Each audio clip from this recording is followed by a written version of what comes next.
Hello, everybody. Welcome to IronGeek Cast number 221. You know the thing. How's everybody doing tonight? The thing, the thing. How you doing? I'm coming to you live from beautiful downtown Portland today.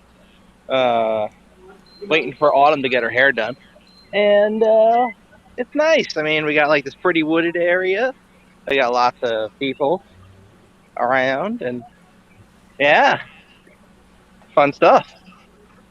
Looking good, man. Having a good time. I like it. Thank you. What? How's I've all never that been up in the Northwest. I never make it Well, up north of SF. yeah, I'm in Southwest Park over here. Nice how's all area. that big nature, soaking in the nature, treating you? Nature's nice, man. I like nature. I like all this stuff. It's very nice. It's certainly more fun than Long Island. Lots of interesting characters around here. I got this See, little turd Nathan, hanging out with me. yeah, Nice. see, what do you got there? It's a baby cucumber. And Awesome. I Window also go. right here. As a libertarian, I thought you would have been, growing something else. I have a tray of dirt as well. Yeah. So apparently, when I minimize this window, I just disappear. Yeah, you have some lag there, Frank. No, it's not lag. Whenever I minimize the window, my video freezes and it stops. This is a really shitty web app that they made for StreamYard, where whenever you go to a different window, it just freezes your picture in the current place you're at. It's annoying. Oh, okay. All right. Anyway, so I can't see the Google Docs. I put lots of stuff in there for the show notes. I figure we should probably get this done like in an hour or so today, because Adrian said he's got some pressing issues he's got to take care of, and we'll do that. Yeah. I mean, I don't need to necessarily report on a potential major crypto fraud situation. Crypto fraud. Why don't you tell me what's the crypto fraud? Well, there's a project that they changed the rules on involving hotspot miners. It's not helium, and the foundation is out of Germany, and one of the principals, developers, whoever this guy is, uh, decided to make some changes and implemented it. And if you follow the guy's logic, it's just like a pyramid scheme. And The old pyramid scheme crypto mine. Yeah. and then with some Ponzi added on to it, like forced staking or long-term staking to get rewards and crazy stuff. Okay, and stuff that they're really desperate to uh, not have people sell the crypto for wages. Yeah, because if you sell the crypto, then they have to cash out. Well, no, they don't have to cash out. I mean, the crypto is mine, but what I think that they've done is instead of actually using a formula that increases the amount of the volume of the crypto, they're using miners they're forcing them to stake it in the miners so they can borrow it and distribute it out to other miners for their earnings. And then and if you withdraw your tokens, then you get penalized earnings. So it sounds like they're committing your tokens into a DeFi contract that when you try to reclaim your tokens, you're breaching the contract that you. Nathan, man, you're echoing quite badly. Can you turn your speakers down? Well, this is not a staking contract. There is no staking contract. They just threw this in. There is staking, and then they wrapped the one token with another token that is staking to increase more reward staking rewards. That's a different thing, but that also is suspicious because they have some of these staking contracts that are 2 years. And your typical DeFi staking is only about 3 months. Wow. Sounds like a big scam to me. Well, that is what is appearing. I mean, but just by following this guy's words, his name is Siwon or whatever, using his description, I can see the pyramid. Okay, because the thing is, if you have one of these miners, and they say you to have 100% miner health and maximum earnings, you have to keep all your tokens in the miner. And as you keep mining tokens on the miner, that fuel tank increases and keeps on increasing. So the only way if you take out tokens and cash them out to like pay for taxes or get your return on investment, the only way to put it back so you get 100% earnings is to buy the token and put it back in there. There is your pyramid, because that's definitely a pyramid scheme. Yeah, somebody's been doing it for a long time. You know, their fuel tank is huge, mandatory. Somebody just started with, it turns on their miner. They can have 0 tokens and they still have 100% earnings. So there is your, crypto Ponzi. And then when they, they're so freaked out about people cashing out their tokens, and mining is a taxable event. So what do you expect? And so they're so adamant on that. That tells me that they're actually not issuing new tokens. They're just borrowing ones for liquidity to give to somebody else. There's your Ponzi. I understand, Nathan. In the area of there's a lot of feedback here. So with crypto, there's 2 other things I want to touch on. One, China has decided they're going to go green, and they're kicking out half the crypto miners, which means Texas. They're going to Texas for some reason. And if you got money, I would buy money in a Texas data center. Like, just put some money in there. And like when they come and they're like, we want to put our mining rigs here, you'll make all your money back. But I don't know. The other thing I wanted to touch base on with crypto was Ethereum. There was something about Ethereum in the news, and it's probably in the show notes that I can't pull up, and I forgot. But there's something going on with Ethereum. Hey, question about Texas. Isn't Texas going through like a massive heat wave? The infrastructure is falling apart, and there's all this heat, and people are dying and shit, and they're going to take that and go into a data center? I mean... Yep, they are. Yep. How is that working out? But let me also reiterate that commercial electric it is different. And even with my electric, some of these electricity contracts, they say you have to use a certain amount of kilowatt hours per month to get your best rates. So they actually are encouraging you to use more electricity. Right.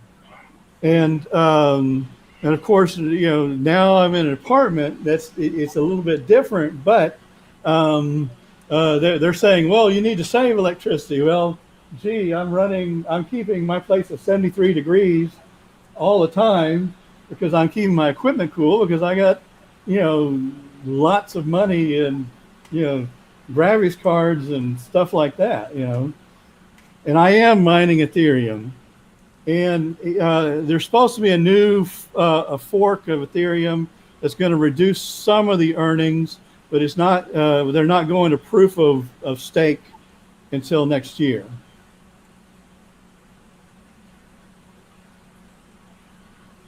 And I'm making some decent bank on it now. Actually, let me see.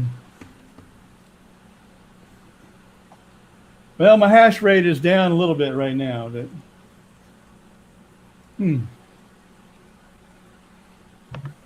Your proof of work mining Ethereum? Yep. Okay.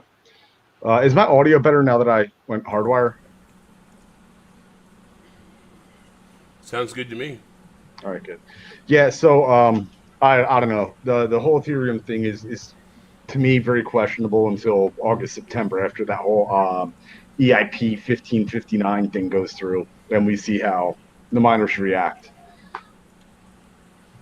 Well, I'm working on some VLANs and stuff like that, and a couple things I'm doing. I'm going to be doing CPU mining for like Monero and Monero Ocean, CPU mineable coins because I got a bunch of desktop systems. I actually bought pre-builts to get the GPUs, so I'm going to put the some of these desktops to work, and then.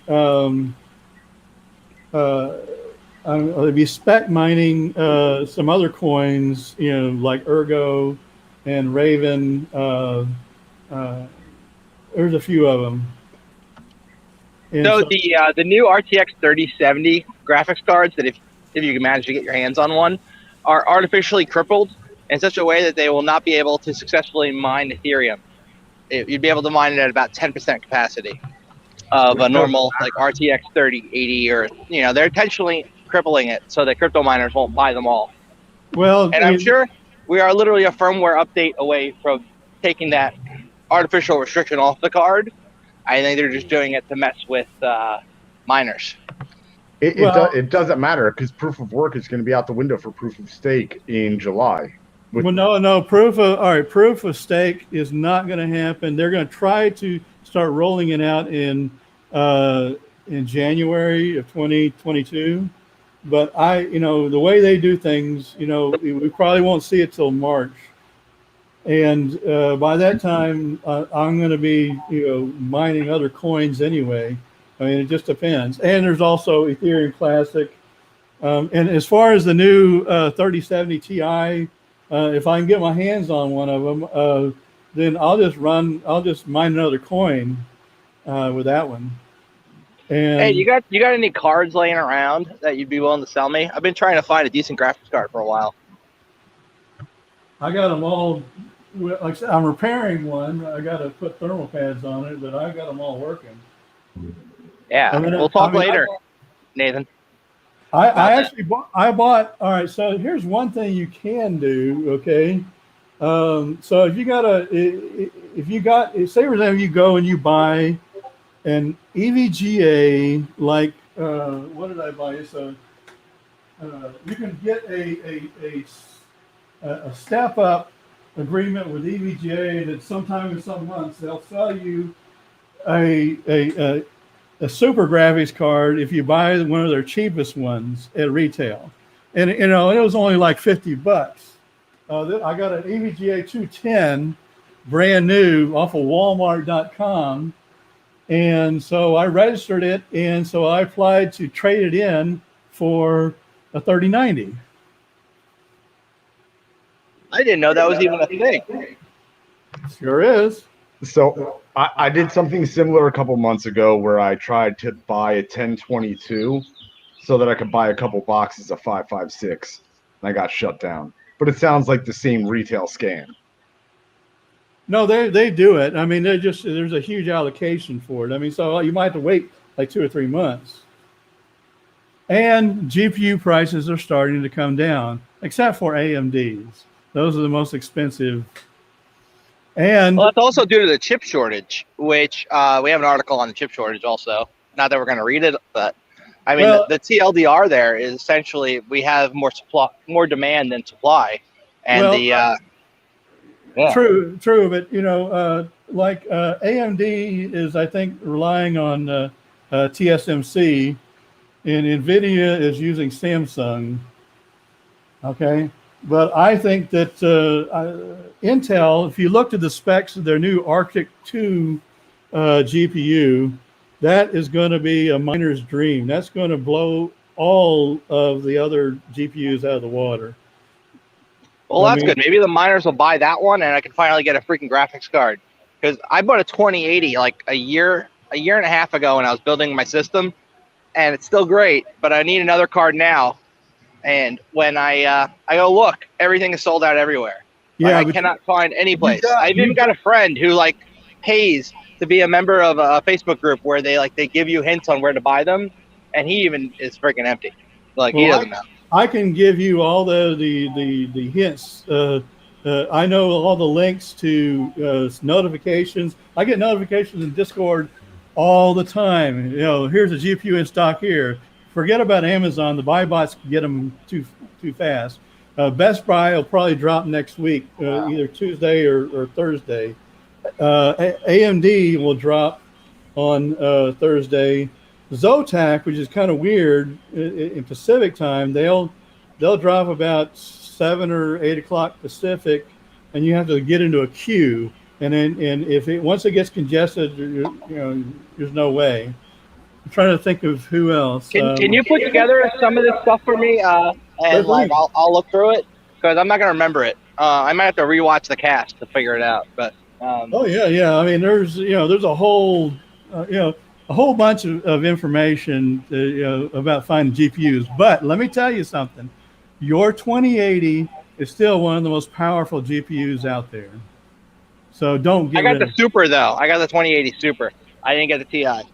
Well, it's still that thing is a monster. It is a great card. Agreed. When I run the pass mark test, it still comes up in the 98th percentile. So. Yeah. So you got all the GPU you could want. I mean, unless you're going to go to a 3090 or something like that. I want to get either anything that's like above a 970. I want to get. I just need another graphics card for a system that can play like The Witcher 3 and stuff. The 2080 is well above a 970. I know the 970 is way low, so I'm looking for like a low end to medium. I don't need necessarily to get another 2080, but I want to get something that can play like City Skylines and like The Witcher and stuff. And I've got an RTX 3070. Where does that sit in the spectrum as far as mining goes? That's a great card. That's 61 megahash per second. Wow. See, now, I was able to get one of those without even blinking during the shortage. And the thing is, what I did was bought a pre-built. Yeah. Because people are all scrambling for the cards. You can buy a pre-built, take the card out of it and resell the parts and almost break even. I actually was helping my friend Joe build his machine. I had him do that exact thing. He bought a pre-built over at Micro Center for like $1,400 and then ripped a $900 graphics card out of it and resold the motherboard and stuff and actually made a profit. Yeah. Yeah. Well, everybody's doing that now, and the right now the market on eBay is flooded with motherboards and GPUs and memory. Yeah, I've actually noticed some of the memory is bullshit memory. It doesn't actually work. I grabbed some DDR4 64 gig modules to upgrade, and the modules didn't work. So at first I thought it was the motherboard. So I tried another motherboard. Freaking RAM chips didn't work. They were completely bad. And then I finally got them working in one motherboard, and then went to go run the mem test on it, and they were 4 gig modules. You bought some counterfeits. They were like 4 gig modules that were made to look like 64 gig, and like they wouldn't even turn on in most motherboards. I finally found one that it worked in, and when I finally ran the test, it was definitely counterfeit. And I tried to return it, and they told me it was more than a month, and they wouldn't let me return it. Where'd you order it from? Random eBay store that had decent price on it. Yeah, I would file a fraud complaint. I've noticed whenever I order something from a Chinese company, it's kind of iffy on whether or not it's actually whatever ratings it is. Especially like laser. Yeah, definitely don't buy anything from Wish. You're gonna get scammed. But like, there are some companies that, if you buy like places that just grab stuff from the Shenzhen marketplace and will ship it to you, sometimes you can get some good deals on cool stuff. But most of the time, you're gonna get scammed. No, what the hell are you buying from Wish that's even vaguely technical? I haven't seen. They sell anything. motherboards and graphics cards, and they're all like fake. Like you can buy like a 2080 on Wish for like $400, and when it gets to you, it's like a repurposed older graphics card where they put custom firmware on there, so it looks like it's a 2080 in Windows Device Manager. But you try to game on it, it'll crash. Yeah, they fake processors. They delete and put another cap that makes make a Ryzen 9 look like, but it's actually an old Athlon or something like that. I mean, they've done stuff like that and sold it on eBay or even Newegg stores. So don't buy from any Chinese store. And here's the problem. On Amazon, you can't tell. You think, oh, U.S. shipper, and they're lying to you. I mean, one of the Newegg sellers says ships from U.S., and, it took, it was like a month, and they still hadn't shipped it because they were mailing it from China. So I complained to Newegg, and they gave me a refund. And then, another month, the thing came in. Okay. Yeah, it was probably counterfeit too, right? No, it was like a test bench board. It wasn't that expensive. So I could mount a motherboard and cards on it and stuff like that. Yeah, I got one of my systems in a test bench system right now. Yeah. And so, but the point I'm trying to make is sometimes you can't tell.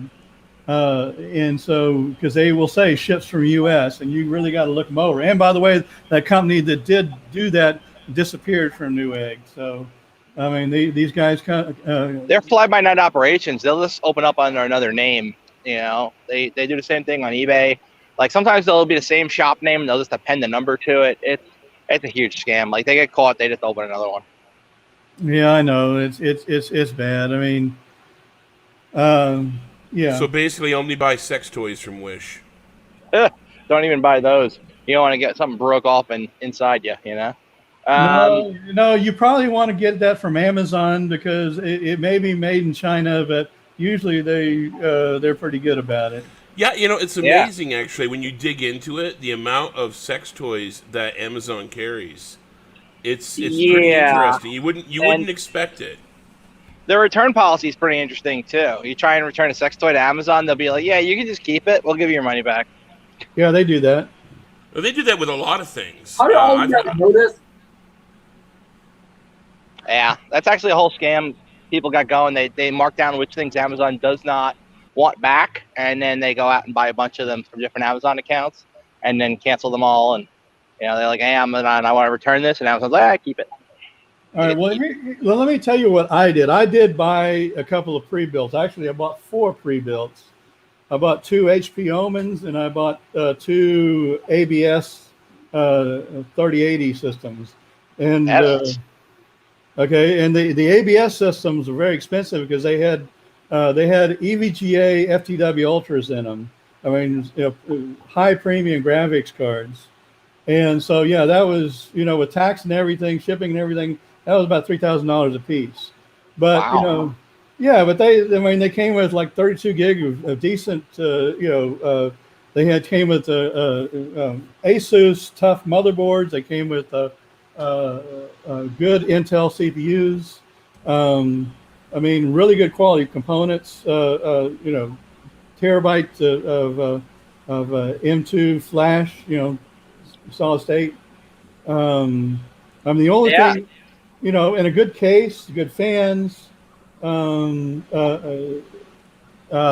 have all-in-one, coolers, liquid cools. So great systems, and I didn't have to do anything to them to get them running. There was no loose parts. The cable management was great. Everything was good. So you pay for premium, but the parts were premium too. I mean, G-Skill RAM, the whole thing. The HP Omens were, one of them was I got the 3070 out of, and I got a bunch of discount. I got like about, $350 off on discounts. I think it was like Memorial Day weekend or something. And the other one was a 3080 that I bought from Micro Center, and that one I got for a little over $2,000. I miss Micro Center. I had one within walking distance of my old house in New York. Now I'm in Portland. We got no Micro Centers. There's no Micro Center. Yeah. I got one that's a 10-minute drive away, but the checkout process is such a motherfucker. So you get all your shit online, right? And you put it in your cart, and you're like, "I'll pick it up at the store." And when you're at the store, you go get your shit you're gonna get at the store as well, and then you go to the line for checkout for stuff you've already purchased online, which is usually a lot shorter than the other checkout line. And while you're up there, you'd be like, hey, I got these things in the store. Also, can you bring them up? Sometimes I'll only put like a thumb drive in my cart for the online order.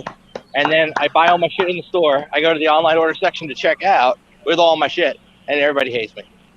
Well, that's a good thing. I now love you. Jeez. I was in there for some memory a couple weeks ago, and it was just this brutal. A tree took out a power line, and I had to sit in there for an obscene amount of time to buy memory. Wow. I worked at Micro Center when I was in college many, many years ago, back in the Stone Ages. And they had these cash registers at the time that when you went to go use a credit card, the sign pad didn't work. And you'd have to ask the person like 4 or 5 times to sign their name. And people get really pissed at you because they would just like, they sign it, it didn't register. They sign it again, they click OK, it didn't register. And I figured out that if you unplugged it and plugged it back in, it would automatically accept whatever you wrote the next time. It was like a debug thing. So I kept unplugging it and plugging it back in. Eventually I got fired for doing that. But I did put in many complaints about the machines not working. So, yeah. Fun times. Well, Frank, let me suggest that you get on the Best Buy train, because when Best Buy does a drop, a lot of times it's also regional. So only graphic cards from Best Buy stores within 250 miles of you will have them in stock. Now, Portland. Got it. Get a bunch of VPNs, set them to different destinations in the U.S., monitor the Best Buy store with a web scraper, and find out when they're going to sell it. Get an alert sent by text message. Log in. I got it. I'll build it tonight. Well, you can do VPNs, but you got to physically go to the store and pick up the card and pay for it. Now, I'll get a runner. I'm for hire. Yeah, actually, the scalpers do that. Okay, for real. I mean, without a doubt. I mean, I don't know if they're making as much now, but for a while there, some of the scalpers in electronics were making about $20,000 a day. They had that big of an organization of people doing, shill buying for them, and they were, it was like 80% of a line for Micro Center waiting overnight with scalpers. They set up tents and everything else. Oh, yeah, I know those peeps. I was outside my local Micro Center, and I asked what a line was for once. It was only a few months ago. I'm like, hey, what are you guys all here for? And they're like, we're here to get the graphics cards. I'm like, I go to ask them about their system, and they tell me they're just buying them for somebody else. Yeah. Oh, yeah. I mean, and they're buying, I think the max was you can only buy 3 of them at the time, but these people were just staying out all night to camp for the morning when they were going to release them. Not only that, but it's a one every 30 days, and they're having to. There's some kind of virtual thing. They don't want people camping out anymore. I guess there's fights or something going on. Crime. Orgies. There's orgies happening. Well, okay, now wait a minute. You're talking about orgies of computer geeks waiting to get video cards. What exactly kind of orgy are we talking about here? They all look like I'm not here to judge. It's none of my business. I'm not here to judge either. I'm actually curious because how curious are you? Let's go. Well, I think look, I'm the first person to say anything's the dildo if you're brave enough.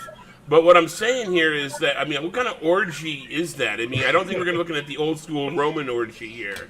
Look, well, you see, the thing is, they get a bunch of tents, right? And they set them up outside the Micro Center, and then they go and they have sex in the tents, and it's very intense. Oh, most likely what they're doing is pooping and peeing in the containers inside the tents, and then leaving them around the parking lot outside of the Micro Center. Okay, adult supervision is here. Let's get on to the show notes. All right, hold on. Listen, I can't see them. Otherwise, I'd be reading them already. I want to jump right to this nation state accusations, because that's what I'm here for. Do it. Let's do that. Let's jump there. All right, right to it. Everybody goes, Bitcoin's the reason for all this ransomware. Bitcoin's the devil, and it eats up all this evil energy, and everything's terrible. Today, Biden and fucking Putin just said, hey, look, dude, you stop with the ransomware, I'll stop with the ransomware when it comes to critical infrastructure. It's the nation states. Again, it's the fucking nation states putting the bad name on the freedom seekers. Yep. Well, it's not. Well, the other thing is the nation states, right? They are behind, like you said, a lot of the ransomware stuff. Whether or not they're willing to admit it or not, even in their private talks, like Biden talking with Putin, they definitely came to some arrangements. Like they're like, if you have a criminal in the United States and he's wanted in Russia, we'll send him to you, and you do vice versa. So we can extradite those ransomware people. But it goes further than that, because the price of Bitcoin and the price of power and this whole bullshit that we've got going on here, where people are like, Bitcoin's killing the planet. It's not. I mean, there are plenty of ways you can mine it cheaper, where you're not using like gas powered electricity or coal electricity. You can mine it all freaking solar. And I think the initiative to do like clean mining is nice. It is. It's very nice to have like clean mining where we're going to be using solar in Texas to mine Bitcoin. But that wasn't supposed to come off. The thing that I find that's crazy with the nation state actors right now is that we're saying we're going to give you a wanted cyber criminal if he's based in the U.S. We're gonna have a treaty with you, like an extradition treaty, but it's just for cyber criminals. It's not for other kind of criminals. Just for cyber criminals, and that's kind of new. I don't think I've ever seen that happen before. Well, I mean, it kind of harks back to the days of spies. Does it not? Right? The way they used to handle we're going it's to a lot trade spies. different. You give me yours, you give me mine back, I'll give you yours back, right? Yeah, Like you can keep my henchmen. You can have my knuckle dragging window breakers. You can have them all goddamn day, but you can't have my valuable guys. You can't have my smart guys. Those are more than pawns. Those are bishops and rooks. Those will reimburse. Yeah. Right. So what else do you have to talk about, Nathan, with the nation state stuff in the show notes? No, that is it. That is all. They admitted today publicly in Geneva that they are both the big actors for cybercrime related to ransomware.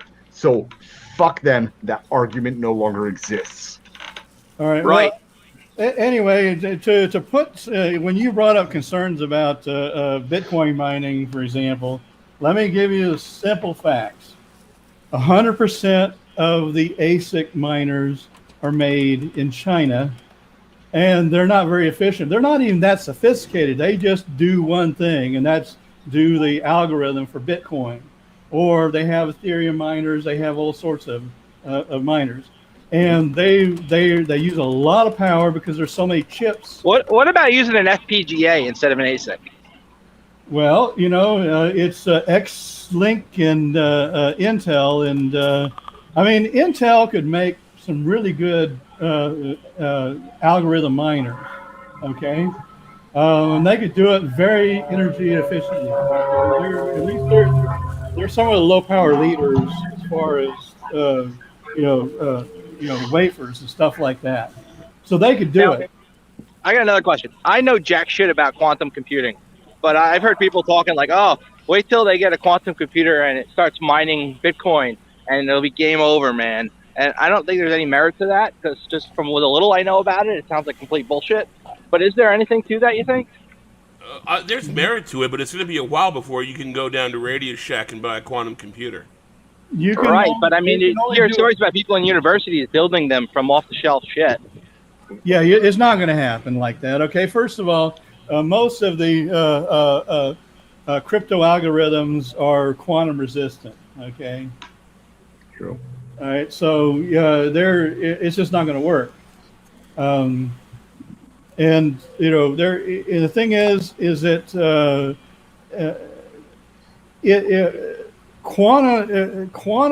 quantum states are, I mean, they're hard to maintain. Okay, I mean, they've been working on quantum computers for a long time, and you can actually lease a quantum computer or something like that.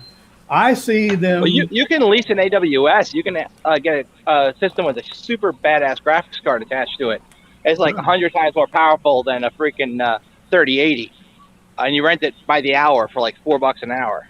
No, you won't. It's not. They're they're the fastest GPU I think NVIDIA makes is like the A9000. I mean, even their workstation server class cards are not beating the 3090, and neither is AMD. I mean, you have to. I've looked up the specs on all of them. Next one. There's a service out there called Shadow. It's $12 a month. They let you rent a gaming rig. I've been trying to get on their list forever because they don't have enough like slots right now. But I was thinking if you had one of those up 24/7, you're paying $12 a month for it, and they got a 1080 or equivalent attached to it, you could probably mine more in crypto using that system than you're paying for the electricity and stuff for your weekly or monthly bill. Well, let me tell you something about mining. Okay, you have to do the clock settings properly to do mining. Otherwise, you're going to burn out your card. All right. Yeah.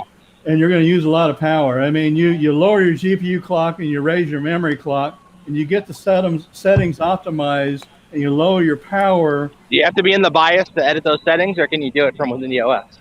No, you can do it through MSI Afterburner and some other programs, but you got to get it right, and you have to you just have to do it right. But if you're renting a rig from a company and they're just attaching a graphics card to it, do you really give a shit if they burn out the card? Wreck it. Look, they might spank you for that if they know you're crypto mining on it. They might have something in the clause in the rental contract says no crypto mining. Right. Another thing I saw, I was essentially reading this article about a guy who was trying to crack a bunch of hashes, and he so he rented the AWS instance that had a really good graphics card attached to it that's used for scientific computation. Yeah. And he used that to crack all these hashes very, very quickly. That normally would take him a long time with even like a 3090. Well, that's using an array of GPUs and servers.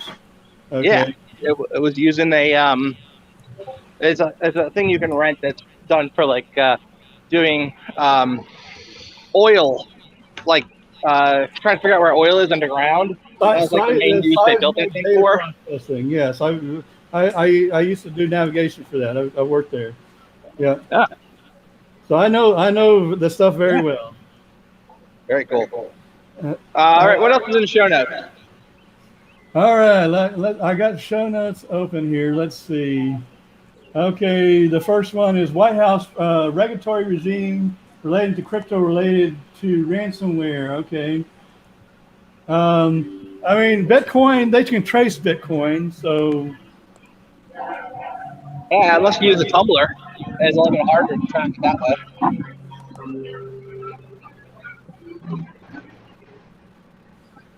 Okay. What else do we have in the show notes? P2P vulnerability. Let's see. Let's see if I can open this one up.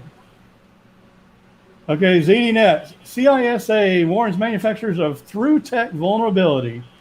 So CISA and Nozomi Networks Labs found a through tech P2P vulnerability that gives attackers access to sensitive information like camera feeds. CISA has released a new ICS advisory about a vulnerability found in a widely used through tech tool that gives attackers access to audio and video feeds as well as other sensitive information. On top of the potential for data and video leakage, the company admitted that the vulnerability allows attackers not just to spoof a device, but to hijack a device's certificate. CISA gave the vulnerability a score of 9.1 out of 10 on the CVSS vulnerability severity scale. Yeah, that looks like a very useful vulnerability to have a POC for. It sounds like that the security cam company that got they had the sales port open on all their cameras.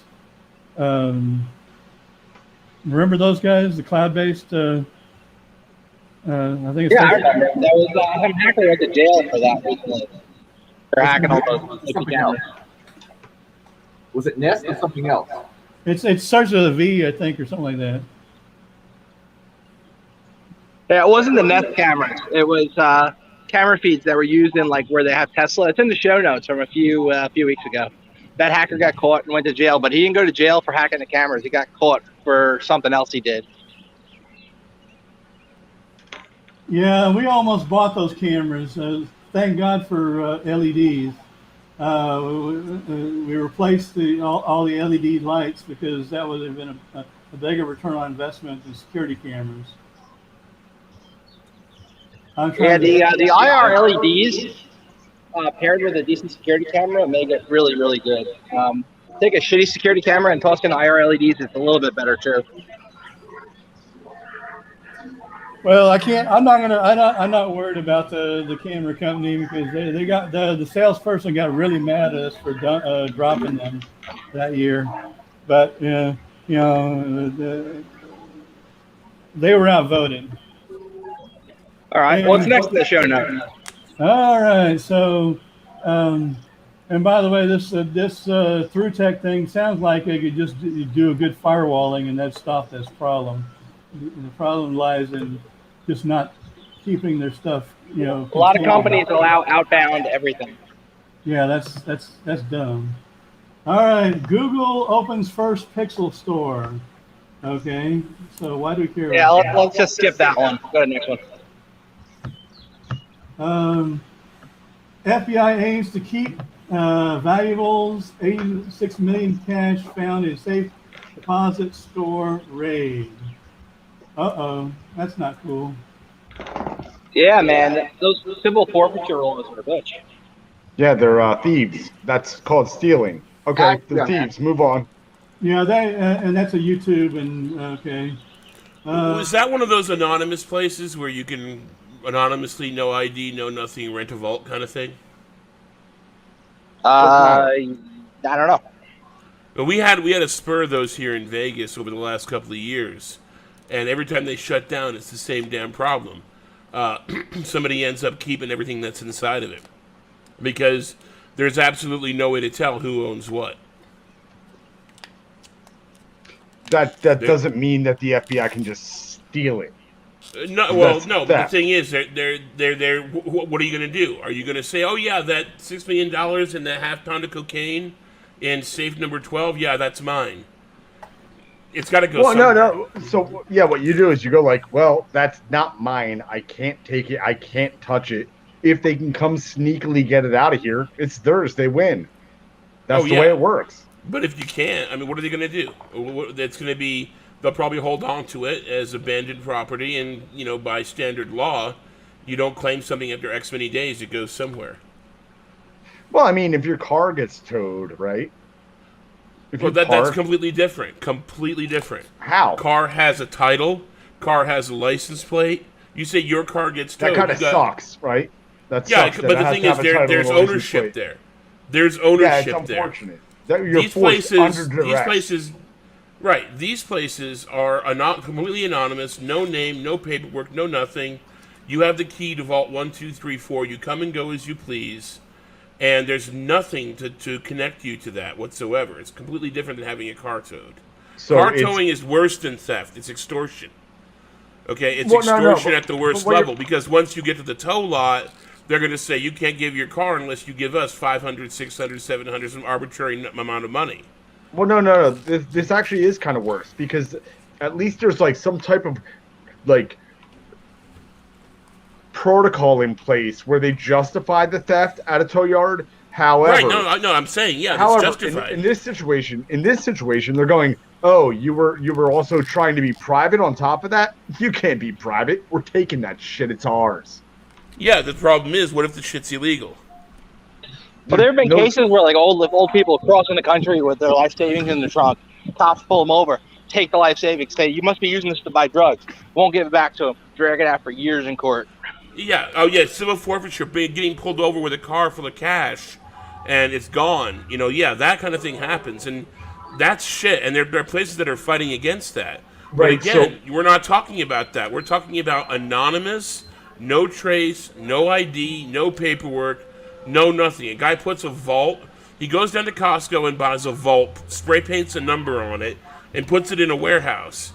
And you buy access to that. Okay? And they give you a key that opens the front door, and that's it. There's nothing. There's nothing to connect anybody. Who typically buys the access? A lot of people. They have been running here in Vegas for at least 10 years. It was about 10 years ago I saw the very first one come up. And very slowly but very surely they get worn down by law enforcement and they disappear and they reappear about 5 blocks later. So there's a lot of people who might do it, but they get worn down by who? The owners of the facilities get worn down by law enforcement or by other means. Because people make mistakes. People make mistakes. What are the other means? You can have, let's see, you don't pay your rent. You don't pay your taxes. You don't. You operate. Oh, dude, that would be the best episode of that show where they buy the storage wars. Imagine they get storage wars. Yeah, that'd be great. The thing is, there's coercion involved. Absolutely, we are famous for it out here in Vegas. The only thing be worse than driving a car while being black in Vegas is riding a motorcycle in Vegas. You will get pulled over and you'll get the 3rd degree in an anal cavity search, and you get pulled over to get going through by a task force. It's hell. So I'm not saying this kind of shit doesn't happen, but the thing is that you can't really call it theft when no one wants to claim it. Who are you claiming it from? Well, hold on. You can always call it theft if the wrong party claims it. So who's the right party? The proper owner. Okay, and who's that? Well, there was initially... Right, who is it? All right, here's what he's saying. There's no way of determining who the proper owner is. It's essentially found property at that point because it's all anonymous and no one knows who owns it. Okay, fine. All right, fine. It's all anonymous and nobody knows who owns it. Why does one certain party get to claim it? And why is it consistently the party that coerces and forces themselves to be the new owner? Because that's the American way. It's one of the biggest flaws, one of the horrible things, and I agree with you. I agree that it's wrong. Yeah, it's not a flaw. It's a crime. If it's a cop, I agree. However, let's say it's someone who's renting out storage units anonymously, and you haven't paid up in X amount of time. There has to be a certain limit to which you go, okay, I got to reclaim this space so I'm making money on it again. Mm-hmm. Right. So I understand. So I don't have a problem. And what happens when they go under, too? If you own the storage facility, hold on. If you own the storage facility, and you in your contract say after X amount of time you're not paying, we just confiscate what's inside or sell off what's inside, I think that is reasonable. Yeah, but that should be in the terms of agreement. And yes, I agree with you. It should go into a dumpster that people can dumpster dive through. It should go into like an auction dumpster. It should go into a whatever. But it shouldn't be an isolated thing where it's like we now know the contents of this one thing. It should be a once-a-month thing, a 40-yard dumpster, and somebody can bid on the dumpster. Nobody knows. Okay, I'm okay with that. And the first time they come up with 150 pounds of cocaine, what's going to happen? It can't be targeted, is the point. So it cannot be targeted. Anything drug-related is going to be targeted. Gentlemen, I got to go. My phone's about to die. I'm at 2%. I love you all. Please go through the rest of the show notes and find some interesting things to talk about. Autumn says hi. She just got her hair done. She's hi. All right. Talk to you later, guys. Hey. Next have a good time. Enjoy the weather. All right. Just real quick. World Wide Web source code is going to be auctioned off as a non-fungible token. I saw that, yeah. For Tim Berners-Lee. Mm-hmm. Great. You get the source code from Tim Berners-Lee. Cool. If you win the auction. Hey, it's an NFT. Good. It's a piece of history. Cool. My attachment to the cryptocurrency and blockchain space is, does it expand freedom? In this case, in my opinion, it does not expand freedom. It's a cute exercise. It's cool. Whoever puts value on that, and fantastic. I just don't give a shit about it. Yeah. I was looking into that myself about getting some of my comic stuff put into NFTs, and it's a little crazy. But you know what? For all the sales and the auctions and all the money, I think it's still the people making them and validating them that's making the money. And let's see, I can't get redirected to the ZDNet. I don't know why. I guess it doesn't like the browser I'm using. What's the name of it? Billions of records belong to CBS Health exposed online. Holy shit, there's a lot of things. Yeah. So you might want to read that one. Okay. In another example of misconfigured cloud services impacting security, over 1 billion records belonging to CVS Healthcare have been exposed online. On Thursday, Website Planet, together with researcher Jeremiah Fowler, revealed the discovery of an online database belonging to CVS Health. The database was not password protected and had no form of authentication in place to prevent unauthorized entry. I don't want to read the entire freaking article. Does anybody have any opinions on this? That means another breach, I guess, or it's another healthcare data breach that is, I mean, now that there's massive amounts of Panda databases out there full of these records. And of course, China just buys all the information. So I mean, that's a problem. Is the stuff? Was it a data breach or was it sold to China? It almost sounded like it was just found, but I'm not sure. I mean, that's the thing. A lot of our personal data is sold to, like China. China's the biggest. They pay for everything. They buy everything. All right. So, how does one get hired by a top cybercrime gang? Okay. How do you do it?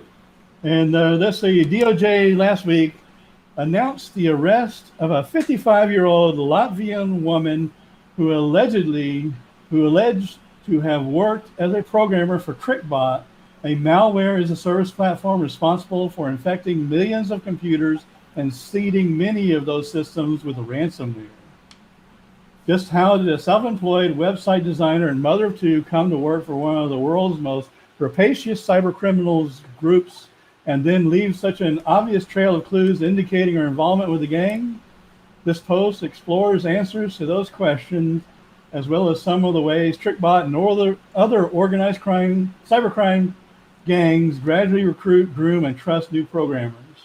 So that's Brian Krebs. You can read the rest of it. I don't know that the details are that interesting. It's just, and let's see. And mother of two is kind of a bullshit claim because guess what? The majority of adults on the planet are parents. So I don't want to hear that, oh, this person was a parent. Stop making the appeal to emotion. The appeal to emotion has nothing to do with the facts of the crime or case. Yeah, I like how a lot of people make out all this type of shoplifting going on currently. It's like, well, people are just trying to feed their families. Is that really what they're actually doing? Okay, and then it says... there was an old woman who lived in a shoe. She had so many children, she turned to cybercrime. Yeah. Hey, why not?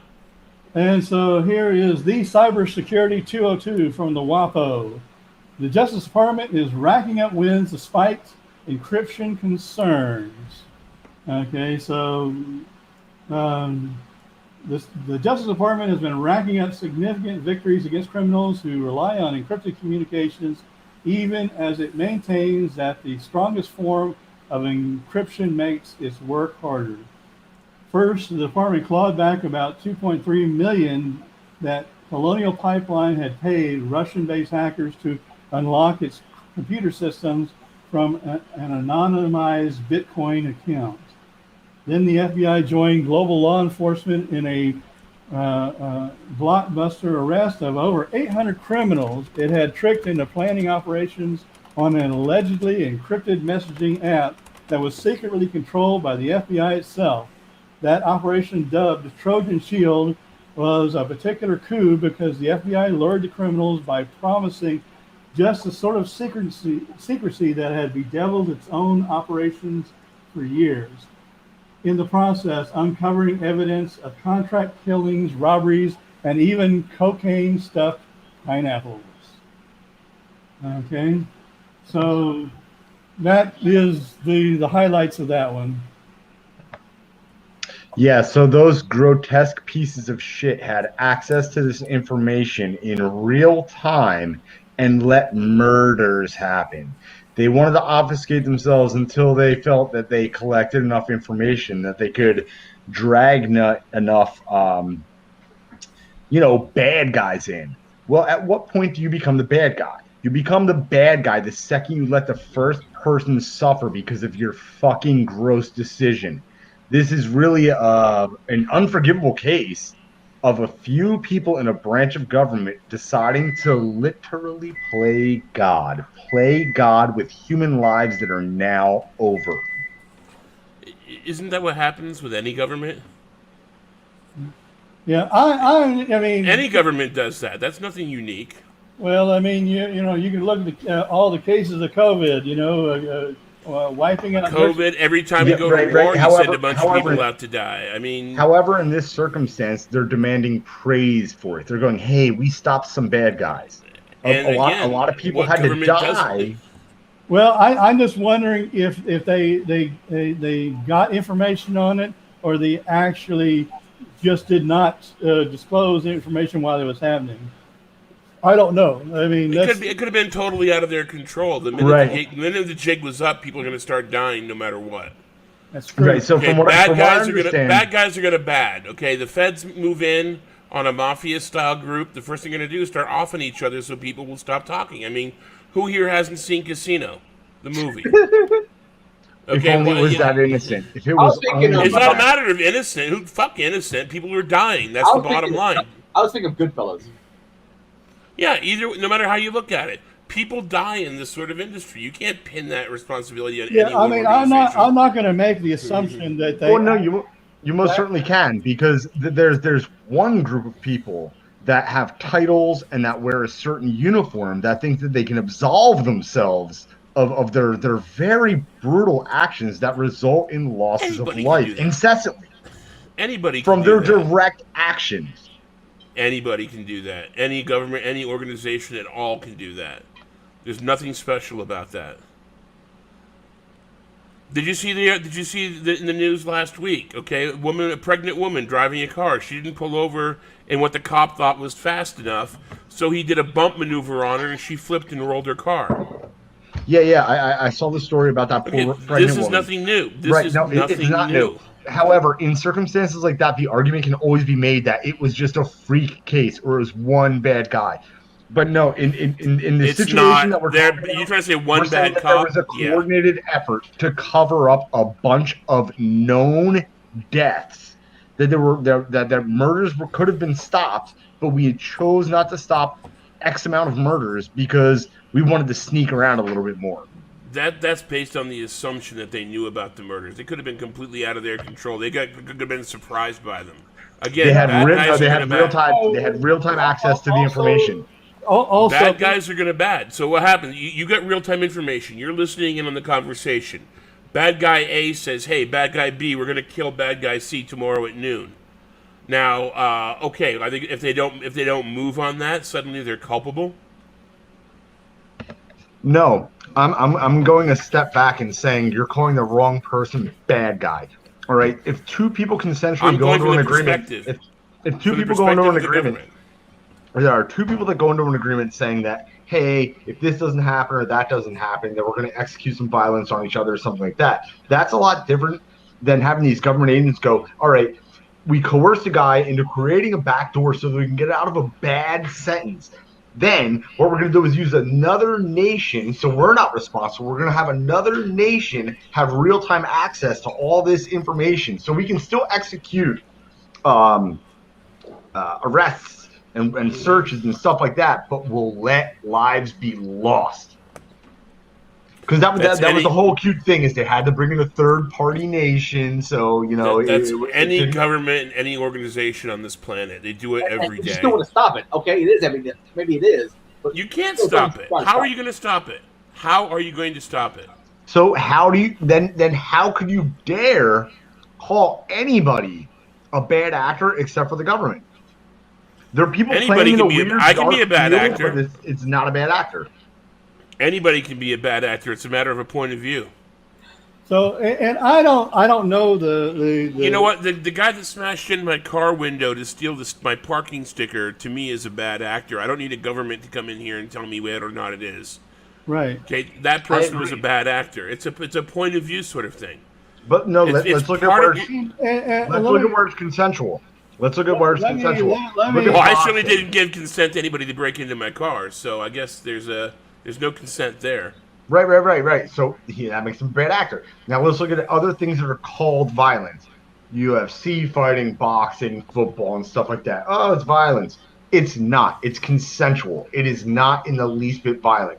Now, imagine if cops ran onto the field and just started tasing and beating the shit out of everybody that engaged into a fight because of boxing or any other consensual combat, right? That's what we're talking about here. So try to liken that analogy.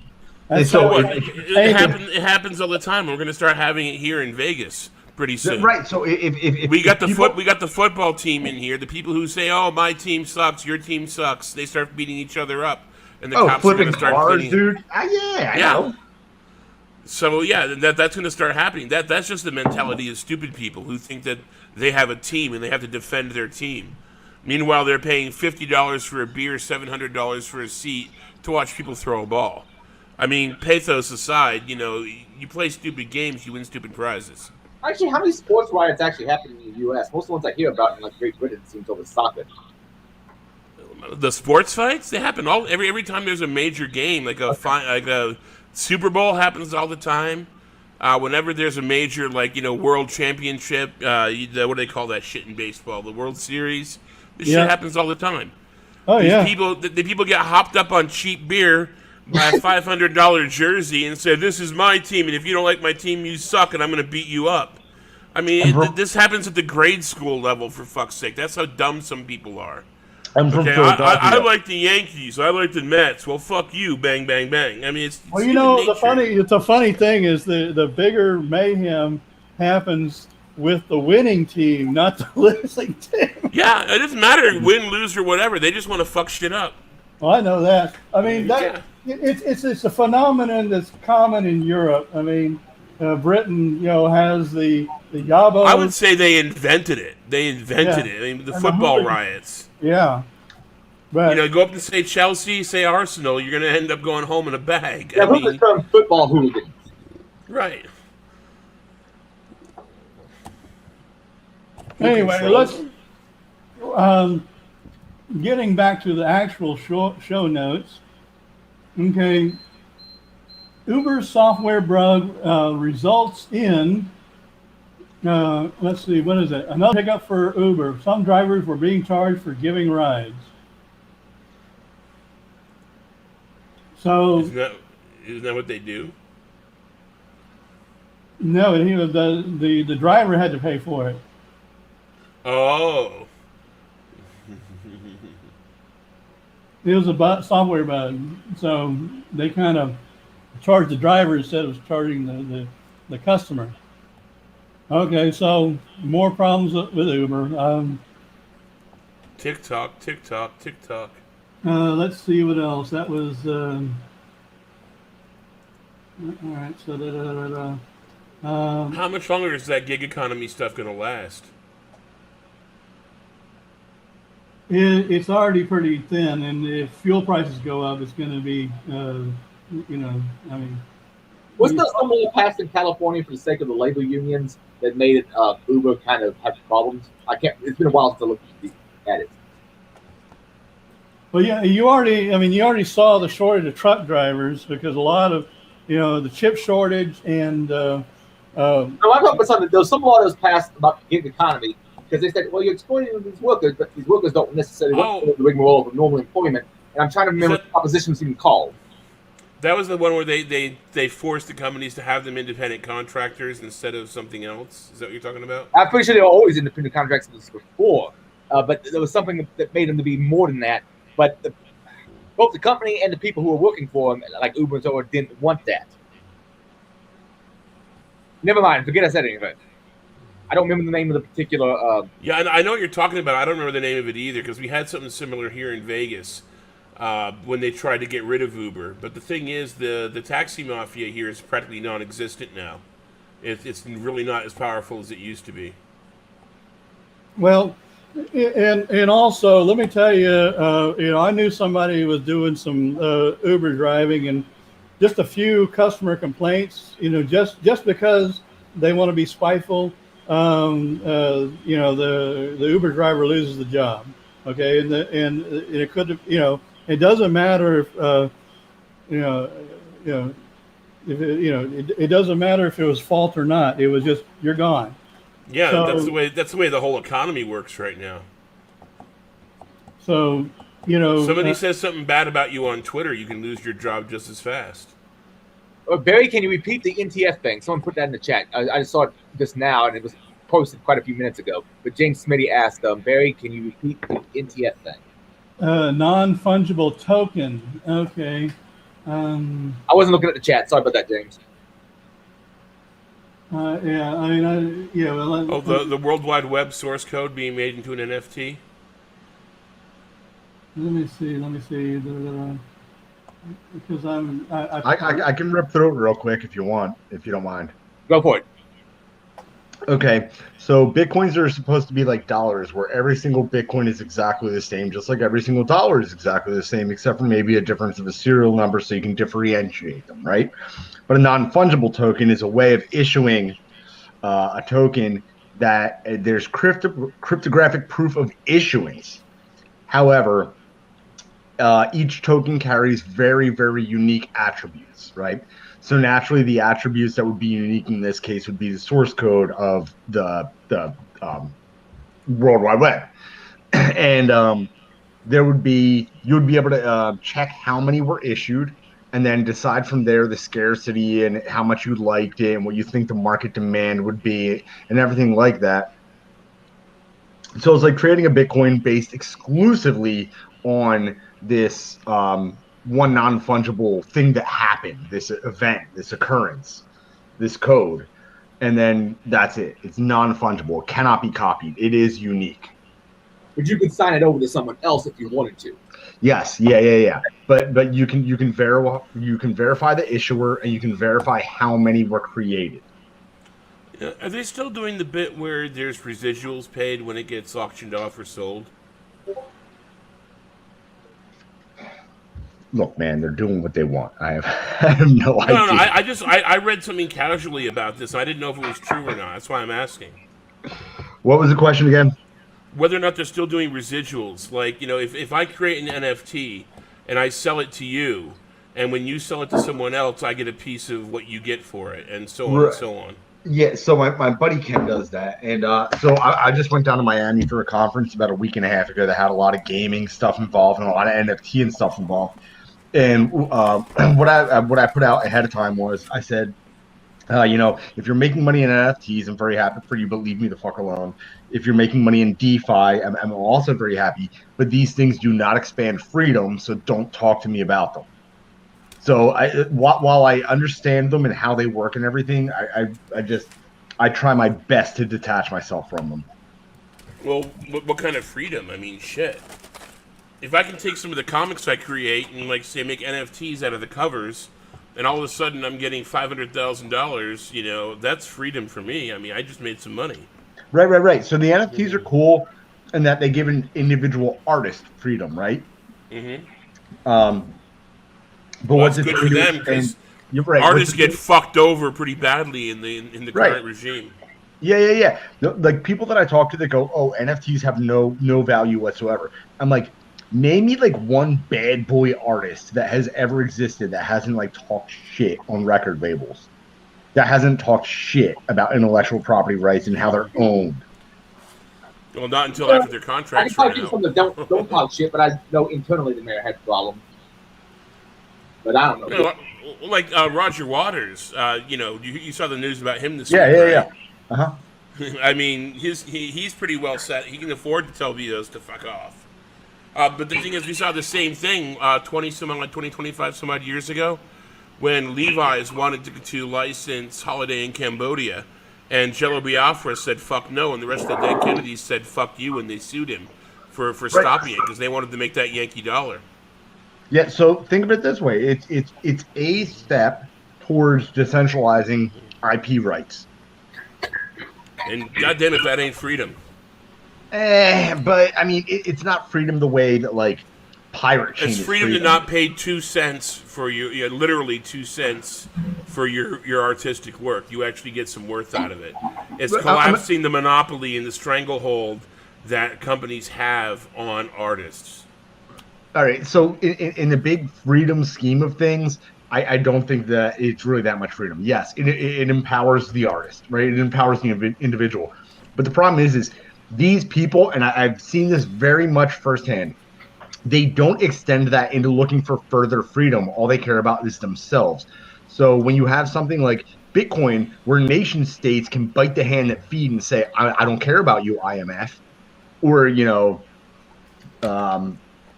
like our currency What is about getting. the individual who decides they want to be an artist? And instead of being told, kid, you're never going to do anything, you're never going to make any money, and instead they make money and they have a good life. And they don't feed into the machine. Then look at the Misfits. Misfits are usually the artists. No, the Misfits. Oh, the band. Okay, what about them? A bunch of piss-broke losers from Jersey that made their own sound. They recorded all their songs on the first take because they couldn't afford to do more, and they became absolute icons, right? They never had to get onto a big label. They were rejected by labels for the uniqueness of their sound. That is what ended up making them so damn rich. They were forced into being an NFT. They were forced into being self-sufficient because they weren't acceptable. And by virtue, or by coincidence, rather, their name was the Misfits. But it was never the intent or anything like that. No. Well, I mean, everybody wants to get bought out at one point or another. That's the only way to make money in the market. And if that wasn't the case, then I think we'd see more artists and more art. And God knows we need more of that and less bullshit. Well, guess what? These fucking NFT pieces of art still have to go out through an auction house. And the auction house decides who they're going to carry, and the auction house decides what their take is going to be. And I bet you what, the auction house is probably a little more fair than ASCAP. Agreed. But the thing is these people. You can tell an auction house, fuck you, you can't have my material. But and what do you tell a record label? Well, we really want to be famous, so yeah, give it to us up the ass. No. What you're misunderstanding is they won't look past themselves. They will never seek further freedom, and that's the problem. So, if it goes, okay, well, now that I can like issue my stuff via NFTs, and that is going to make me more money, it's preferable. I don't have to deal with the bureaucracy of a label or anything like that. Fantastic. Well, it's like, well, that person's never going to get into, well, privacy is important and ring signatures are important and, VPNs and stuff, because people lose their jobs over political contributions, or because people can't get online freely in other nation states, or any other reason that you might have for privacy. They'll never get to that point. They don't care about freedom. Yeah, they care about them making more money. Yeah, well, no, so they care about their art. I mean, look, I deal with people in the comics industry every day, and I see people who are husband and wife, both holding down 9-to-5 jobs, and they're creating comic art, and they're making a few pennies off of it because they love what they do. This is the opposite of the kind of person you're talking about. You're saying, oh, all they care about is themselves. They don't care about people in Bangladesh not having clean water and internet. Of course they don't, because most people don't know that. Back in the 80s, we didn't know about the starving kids in Guadalajara until they started putting them on TV at 7 o'clock every night in the middle of the dinner hour. I mean, the thing is, when I'm out there trying to make my dollar, right, when I'm doing my work, my art, I'm not thinking about the people over in Ding Ding Land who can't have clean water and have to shit in a common hole. I'm thinking about, hey, am I going to be able to pay my rent next month? Am I going to be able to pay my electric bill come the summer? So, yeah, they're not thinking about that. They're not thinking globally. They used to say, think globally, act locally. Well, that shit doesn't float anymore because we're all 2 weeks away from being homeless and out of a job. So I'm glad that you brought this up because I've had this little monkey on my back for the past couple of weeks. And I've been really, really angry about the security posture in blockchain and cryptocurrency, mostly because I see these things as freedom expanding tools and nothing but. Any other use of them is a complete and total perversion and a shortcoming. And you're gonna have So that. anyway, You're gonna have that for anything. Anything is right. gonna have that. So anyway, I was okayed for a talk down in Miami like a week and a half ago, right?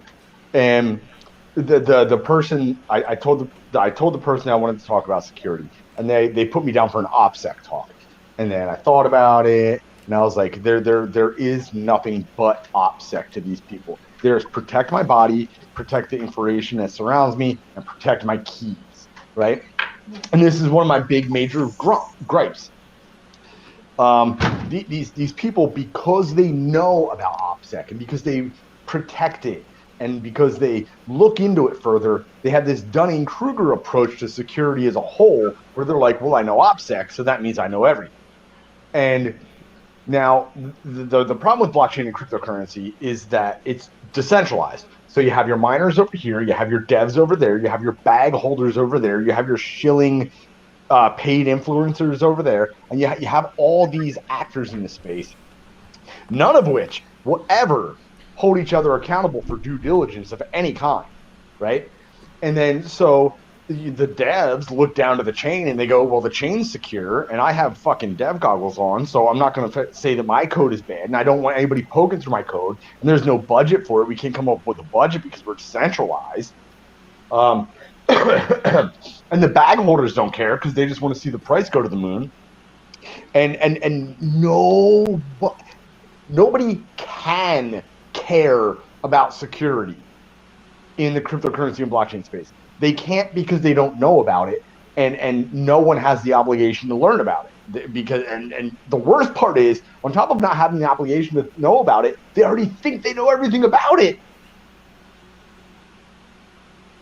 Tell me that's not a serious problem. It's a typical thing. It's users versus creators. No, Well, it's let not. me- It's not let me typical. Look, if you've got a 1988 Toyota and you step on the brakes and the car stops, you're not thinking about, did the guy who made the brake pads get paid a fair wage for his day's work? You're like, hey, my car stopped and I get to live another day. Users versus creators. No. There's a line in the sand This where is completely people different. just don't care. People No, just no, don't 'cause care. Let's take a comparable project that's centralized, okay? Let's talk about Wells Fargo or any other big bank. Here's what you end up with over there. They understand what their like risk reward margin is. They understand what their compliance obligations are. There are people in charge of this. There are entire heads. There's a hierarchy, and heads will roll if there is a big breach. So their avoidance is about a big breach, not about stopping anything at all, because they are FDIC insured and they have all these backup mechanisms that don't exist in blockchain and cryptocurrency, right? So the centralized system is incentivized to be much more secure than the decentralized system. All right. Let me clarify a couple of things. First of all, there's a difference between proof of work and proof of stake. Okay, so mining specifically goes to proof of work, but what you do have is what's called trusted validators. Okay, and it's only partially decentralized. And statistically, proof of work has 50% redundancy. I mean, you got it's fairly redundant, whereas proof of stake is only 33% redundant. So, it's more centralized. So there's a couple of things there, and not all cryptos work the same. I mean, Ethereum does smart contracts, and they've used it. There's things that actually function on the Ethereum blockchain, the mainnet, and they fork off of that, and so a lot of these NFTs are based on more of an Ethereum smart contract type of thing than Bitcoin, which is a simple, here's a coin, you mine it, and there it is. And there's a limited amount. There'll be 21 million and no more. Hello, Brandon. All right, guys, let's wrap this up if you can, because I'm going to get to sleep. Well, I understand. I'm trying to control my OCD, and I'm thinking about the only way I can do it is to knock myself out. But, All right, hold on. I have to punch back Barry real quick. I love you very much, Barry. When I was talking about miners, I wasn't saying that miners were culpable of doing anything bad other than actively not supporting due diligence when, for example, say the project that they're mining is on Ethereum, right? No one's going to. So we're now talking about application security. Well, the people that develop the project, they're going to have the goggles on. They're not going to want their code looked at. They're going to rely on the Ethereum security as their own security. And they look at it as an audit, something that happens after the fact, rather than assessments that happen during the course of building. And it is a piss poor security posture that no one wants to better, knows how to better, or even knows how to engage a security consultancy. There's no interface for a decentralized project to work with an established, supportive provider, security provider. Actually, quite a few of them do, and I think Ethereum is one that has done quite a bit of that. And remember also that a lot of these cryptocurrencies are the miners are different. Okay, you got several flavors of miners. Okay, I mean you got T-Rex miner, and you got Team Red miner, and NB miner, and LOL miner, and that all those will do many crypto algorithms. Okay, so it is the developers create the algorithms, so they have to vet their code, and then the miners also have to create something that's secure. Now, a lot of these miners I don't like. They'll open up like a SH shell or an HTTP instance on the local network and stuff like that. I see this stuff popping up, and I want to turn that junk off, even though it's going to different ports. It's not default ports. And if you're using something like Hive OS, I mean, you can log into the website and control your miner on the web. Okay. And so, yes, I see some security issues with that because that's cloud-based.